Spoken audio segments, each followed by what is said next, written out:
2015 की ये वाकया है। बड़ी संख्या में लोग शहर के मुफ्ती साहब के साथ मिलकर एक मीटिंग कर रहे थे। वहां लगभग 5,000 से ज्यादा लोगों की भीड़ थी। तभी एक मेंटली डिस्टर्ब व्यक्ति शहर के बड़े जिम्मेदार व्यक्ति के पास जाता है और जाने के बाद उसके हाथ में एक डायरी होती है और दिखाते हुए कहता है कि मुझे आपसे कुछ काम है। तो उस जिम्मेदार आदमी उससे मेंटली डिस्टर्ब व्यक्ति से कहता है कि तुम मेरे पास क्या ले रहे हो?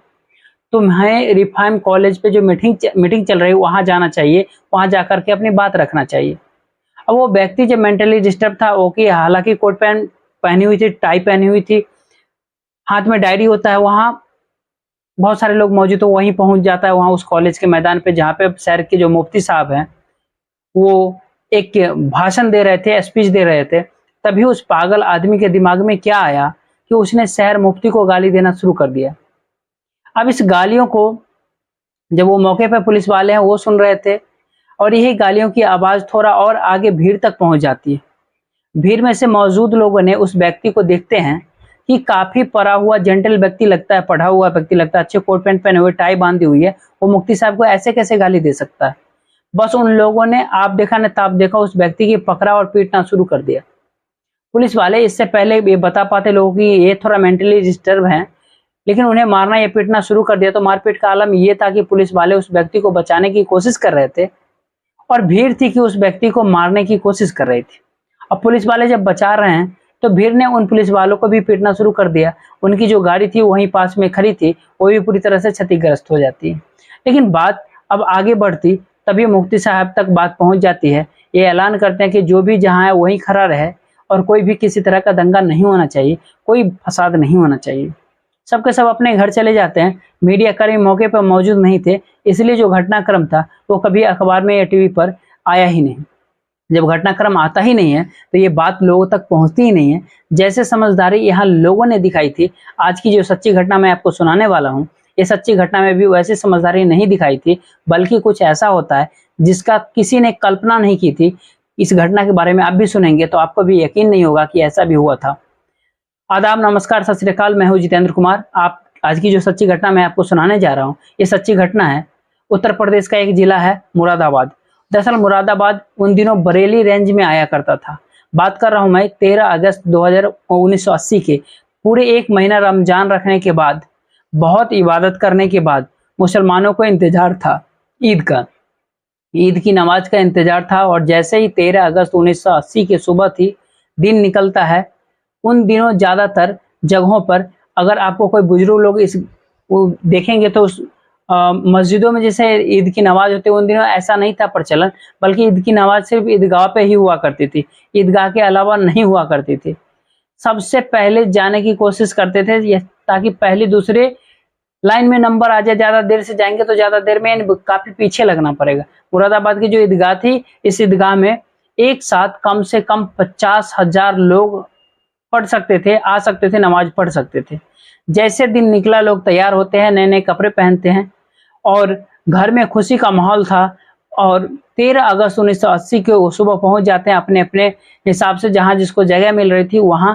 और उस 50,000 लोगों की भीड़ में कुछ बच्चे भी होते हैं। बच्चों की जिम्मेदारियां उन दिनों हुआ करती थी किसी भी अपने परिवार के लोगों के जूतों को, चप्पलों को रखाने की, और साथ ही उन बच्चों की कुछ ऐसे वहां पे मेला टाइप का लगता था, उन बच्चों को कुछ खिलौने, कुछ खाने के लिए कुछ चीजें भी दे दी जाती थी, क्योंकि हम लोग नमाज पढ़ कर आते तो वहां मेरा इंतजार करना। अब नमाज का वक्त होने वाला था, नमाजी अब खड़े होने वाले थे। उससे पहले ही उन्हें नमाज के तरीके बताए गए थे कि कैसे नियत बनती है, कैसे करना है।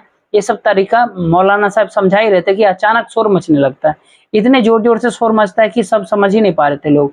दरअसल जो राइट साइड थी मौलाना साहब के, जिस तरीके से मौलाना साहब खड़े होते नमाज पढ़ाने के लिए, उस साइड से जानवर घुस आता है, यानी कि शुअर घुस आता है। और जैसे ही बताते हैं कि शुअर हो या कोई गंदगी हो, किसी भी तरीके से बात हो, तो अगर कपड़ों की छींटे लग जाए तो उसे नमाज नहीं हो पाती है।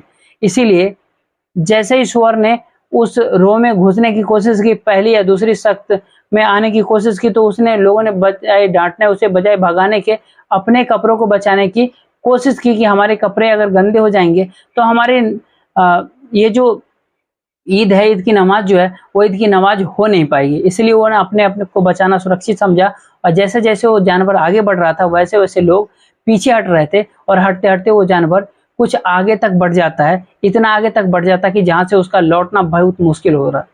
यही बात देखते हुए एक दो लोगों के कपड़े भी खराब होते हैं, एक दो लोग गुस्सा भी करने लगते हैं। जहाँ से वो अंदर ये सुअर की एंट्री होती है, वहीं से एक पुलिस वाला खड़ा हुआ था और उस पुलिस वालों को देखकर एक दो व्यक्ति उसे डांटना या कुछ उल्टा सीधा बोलना शुरू कर दिया। कहा कि तुम्हें पता नहीं कि हम लोग की नमाज खराब हो जाएगी, हम लोग की नमाज होना बड़ी मुश्किल हो जाएगा, और तुम्हें ये रोकने की बिल्कुल भी कोशिश नहीं की। तो ऐसे ही बातचीत चल रही थी। वो पुलिस वाला ये बात सुन रहा था और बात सुनते सुनते दोनों के बीच में कहासुनी हो जाती है। कहासुनी कुछ इस तरह से होती है कि जो नमाज में आया था उसने उसे गाली देना शुरू कर दिया, पुलिस वाले ने भी उस नमाजियों को गाली देनी शुरू कर देता है, और गाली देते देते कब बात मारपीट में बदल जाती है इसका पता ही नहीं चलता। उस पुलिस वाले ने बचने की कोशिश भी की, लेकिन भीड़ ने जाकर उस पुलिस वाले को पकड़ते हैं और उसे पीटना शुरू कर देते हैं। अब यहाँ पे एसएसपी होते हैं, एडीएम भी होते हैं, कई आला अधिकारी होते हैं। अब उन्होंने स्थिति को संभालने की कोशिश की, लेकिन इससे पहले की कोशिश कर पाते, उस सुअर ने पूरे एक ईदगाह का माहौल इतना ज्यादा खराब कर दिया था कि लोगों की ईद की नमाज उस दिन हो ही नहीं पाई। मारपीट की वजह से, उधर शोर होने की वजह से, उस पुलिस वालों को भीड़ को रोकने की वजह से गोली चलानी शुरू कर दी। अब जैसे गोली चलती है, गोली से सिर्फ चलने से भगदड़ मचना शुरू हो जाता है। अब बच्चे क्या, बूढ़े क्या, जवान क्या, सभी लोग इधर उधर भागने लगते हैं। बहुत सारे लोगों को तो इस जगह पे ये भी नहीं पता था कि आखिरकार हुआ क्या है। और जहां जहां तक वो सुअर दिखा गया था, वहां वहां तक उन लोगों को ये पता था कि इसके अंदर आने से ही स्थिति बिगड़ी है, और कुछ लोगों को ये पता चला कि गोली चल गई है। कुछ लोगों ने तरह तरह की बातें, अफवाहें फैलानी शुरू कर दी कि बाहर से लोगों का हमला हो गया है। और यहाँ पर लगभग आधे घंटे का मंजर कुछ इस तरह से होता है। देखते ही देखते लगभग 500 लाशें इस जमीन पे पड़ी हुई थी उस 50,000 लोगों की भीड़ में। इतने लोग ही ऐसे थे जिन्हें गोलियां लगी थी, इतने ही बच्चे ऐसे थे जो इस लोगों के पैरों तले रौंद गए थे, दबकर मर गए थे। कितने बुजुर्ग ऐसे थे जो दम घुटने से मर गए थे। ऐसे ही संख्या बताई जाती है। इसका ऑफिशियल रिकॉर्ड तो नहीं है, लेकिन टाइम्स ऑफ इंडिया ने अपनी रिपोर्टिंग की तो उसमें 284 लोगों का हवाला दिया था कि अभी का भी लगभग 284 लोगों की इसमें मौत हुई थी। कुछ लोगों के पैरों के नीचे कुचलने से, कुछ भगदड़ की वजह से, कुछ गोलियां चलने की वजह से, जो पुलिस वाले होते हैं। लेकिन इसी बीच में गोली चलने की जो वजह और पैदा होती है, ये बताया जाता है कि उस दौरान चश्मदीद लोग होते हैं कि वहां पर एडीएम साहब होते हैं, अतिरिक्त जिला मजिस्ट्रेट, जिनका नाम होता है डीपी सिंह। डीपी सिंह उसी भीड़ का हिस्सा थे। ऐसा लग रहा था कि लोगों को देख करके जो कम पढ़े लिखे लोग थे, जो शायद इस व्यक्ति का भी कुछ ना कुछ रोल रहा होगा। पुलिस वाले तो खैर अपने आप को बचा पाए, लेकिन एडीएम साहब अपने आप को बचा नहीं पाए। पुलिस ने, भीड़ ने उसे खींच लिया। पुलिस वाले उन्हें बचा पाते, कुछ देर बाद पता चला कि एडीएम साहब के भी उसी घटनास्थल पे पीट पीट कर हत्या कर दी गई थी। वो भी मारे जाते हैं। कई पुलिस वाले इसमें हताहत होते हैं। लेकिन जो नमाज पढ़ने के लिए, नमाज अदा करने के लिए जो आए थे, जो दूर दराज से, आसपास के गाँव से लोग, शहर के लोग, उनमें से एक बड़ी संख्या में लोगों की मौत जब हो जाती है, तो यहाँ से फिर स्थिति और भी भयानक हो जाती है। अब लोग जहां जहां तक भाग रहे थे, जहां जहां तक वो पहुंच रहे थे, वहां वहां तक लोगों के अंदर गुस्सा फैल जाता है। अब इसके बाद कहते हैं कि जो यहाँ हुआ, यहाँ कोई हिंदू मुस्लिम राइट नहीं था, लेकिन अफवाहों का दौर शुरू हो जाता है। रास्ते में जो मिल रहा था उसके साथ मारपीट शुरू हो जाती है। उन दिनों एसएसपी थे धर्मवीर मेहता। वो समझ नहीं पा रहे थे कि आखिरकार करे तो क्या करे। एडीएम साहब की हत्या हो ही चुकी थी और स्थिति बिगड़ती चली जाती है जैसे जैसे लोग शहरों में जा रहे थे। अभी कुछ ही देर पहले खुशी का माहौल था, लोगों का ये ख्वाहिश था कि ईद का नमाज अदा करेंगे, एक दूसरे से गले मिलेंगे, अपने घर पहुंचेंगे, और जो मेवा मिष्ठान बनाए जाते हैं ईद के अवसर पर, लोगों को अपने घर बुलाया जाता है, वो मिलने मिलाने का दौर तो पूरी तरह से खत्म हो चुका था। बात लखनऊ तक पहुंचते, लखनऊ में मुख्यमंत्री में थे, कांग्रेस की सरकार थी, बीपी सिंह तक बात पहुंचती है। तो वो राजधानी देश की बात करते हैं, दिल्ली में उन दिनों प्रधानमंत्री थी इंदिरा गांधी जी तक बात पहुंचती है। इंदिरा गांधी जी भी इस घटना को लेकर इतना ज्यादा परेशान हो जाते हैं। लेकिन यहाँ पर जो हो रहा था वो अभी शुरुआत थी, इससे ज्यादा कहते हैं कि और भयानक होने वाला था। अब पुलिस वालों ने शायद अपना जो रौद्र रूप था, जो पुलिस प्रशासन की एक ईमानदार वाली जो छवि होनी चाहिए थी, जो काम करने की सही तरीका होना चाहिए था, वो किया ही नहीं। यही कारण था कि 500 से ज्यादा लोगों की मौत हो चुकी थी। उसके बाद शहर में कर्फ्यू लग जाता है। लोग बताते हैं कि उन दिनों की जब कर्फ्यू लगा था तो लगभग 3 महीने तक दिन और रात का कर्फ्यू लगा था। कोई व्यक्ति अपने घर से निकल नहीं सकता था। आप सहज ही अंदाजा लगा सकते हैं कि अब जब कर्फ्यू लगता है तो कर्फ्यू किस जाति या धर्म, किसी विशेष को देखकर नहीं लगता, बल्कि जो भी उस कर्फ्यू के जद में आता है, अब उसके घर में खाने को हो या नहीं हो, उसके बच्चे स्कूल जाएं या न जाएं, उसके पास सुख सुविधाएं हो या ना हो, इससे कोई फर्क नहीं पड़ता। और जो जहां होता है वो उसे वहीं रोक दिया जाता। 3 महीने का दिन रात का कर्फ्यू था और अगले 6 महीने तक रात का कर्फ्यू था। लोगों ने किस तरीके से परेशानी, किस तरह की समस्याएं झेली होंगी, लेकिन अफवाहों के साथ साथ ये भी बताया जाता है कि सितंबर 1980 की ये बात है। इसी बीच में 2-3 दिन के अंतराल में लगभग 14 लोगों की, अलग अलग समुदाय के, अलग अलग धर्मों के लोगों की चाकुओं से गोदकर हत्या कर दी गई थी। बताया जाता है कि ये 13 अगस्त 1980 को जो मुरादाबाद ईदगाह पे हुआ था, ये उसी का बदला था या जो भी था। उसमें ऐसे 14 बेकसूर लोग मारे जाते हैं। उसे बताया जाता है कि पुलिस वालों ने यदि आप ईमानदारी से बताया तो इन 14 लोगों की कभी हत्या नहीं होती। बात मुरादाबाद तक नहीं सिमटती, बात मुरादाबाद के आसपास जो शहर थे, आसपास के जो इलाके थे, वहां तक बात पहुंच जाती है। अलीगढ़ में भी इसके बाद दंगा होता है, वहां भी लोगों को काफी दिक्कतें, परेशानियां उठानी पड़ती है। अब इस मामले की जांच करने के लिए मांग की गई। मुस्लिम नेताओं ने भी मांग की, शहर के बड़े जिम्मेदार लोगों ने मांग की। तब इलाहाबाद उच्च न्यायालय के न्यायाधीश थे MP सक्सेना। उन्होंने इस मामले की पूरी ईमानदारी के साथ जांच करने की कोशिश की थी और जांच करने के बाद जब सरकार को अपनी रिपोर्ट सौंपी तो सरकार ने अगले 17 सालों तक इस मामले में कोई कार्रवाई नहीं की थी। ये बताया जाता है कि बताने वाले दावा करते हैं कि जो इस दंगे को, जो इसमें घटनाक्रम था उसमें कराने में जो अहम भूमिका थी, उस ईदगाह की नमाज अदा करने में जो मुस्लिम नेता थे उनका कहीं ना कहीं रोल अच्छा नहीं था। साथ ही फिर ऐसा लोगों को सजा मिल पाता है, जैसे पुलिस वाले भी दोष थे, जो अधिकारी दोषी थे, जो ईदगाह के नमाज में जिनका भी दोष रहा था उनको सजा मिल पाती, लेकिन सरकार ने अपनी ईमानदारी से कोई काम ही नहीं किया था।